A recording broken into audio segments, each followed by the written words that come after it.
வணக்கம் ஃப்ரெண்ட்ஸ். சூரியன் அப்போ நான் சூரியகுமார். இப்போ தான் முறை நம்ம சேனல் பார்க்க மறக்காம சப்ஸ்கிரைப் பண்ணிக்கோங்க. தொடர்ந்து நம்ம சேனலை ஃபாலோ பண்ணுங்க. மறக்காம பெல் ஐக்கனை கிளிக் பண்ணி அப்பதான் நான் போடக்கூடிய வீடியோஸ் மட்டும் வந்துட்டே இருக்கும். இதை குறித்து பார்க்க போறோம்னா 100 நாள் வேலை திட்டத்தை பத்தி ஒரு அப்டேட் கிடைச்சிருக்கு.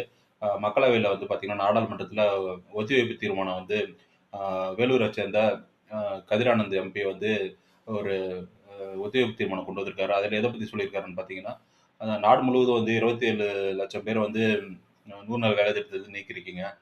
அதுக்கு என்ன காரணமா சொல்றாருன்னு பார்த்தீங்கன்னா, இகேஒய்சி பண்ணாது, அப்புறம் ஆதார் ஷீடிங், ஆதார் மேப்பிங் பண்ணாது தான் காரணமா சொல்றாரு. அதனால வந்து டிஜிட்டல் இந்தியா கொண்டு வரீங்க, என்எம்எம்எஸ் ஆப்லாம் கொண்டு வரீங்க. அதனால வந்துட்டு நெறைய பேருக்கு வேலை இழக்கிற அபாயம் ஏற்படுது. தமிழ்நாட்டிலயும் பிற மாநிலங்கள்ல வந்து 27,00,000 பேர் வந்து நீக்கியிருக்காங்க. தமிழகத்தில அந்த மாரி கொண்டு வரக்கூடாது. அத பத்தி மக்களவையில ஒத்திவைப்பு தீர்மானம் கொண்டு வந்து அ விழிப்புணர்வு பண்ணியிருக்கிறாரு. அத பத்தி நம்ம ஏற்கனவே சொல்லியிருந்தோம் நம்ம சேனல்ல.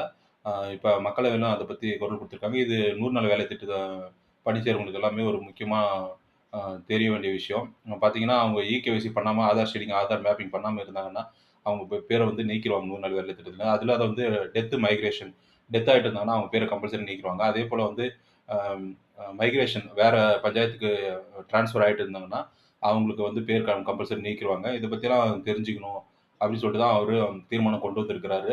ஆ இந்த நம்ம சேனல் வியூவர்ஸ்க்கு ஷேர் பண்ணலாம்னு சொல்லி தான் இன்னைக்கு வீடியோ போட்டோம். இது போன்ற அப்டேட் மற்றும் விழிப்புணர்வு தகவலுக்கு தொடர்ந்து நம்ம சேனலை ஃபாலோ பண்ணிட்டே இருங்க. சூரியகுமார், சூரியன் எஃப்எம். Thank you.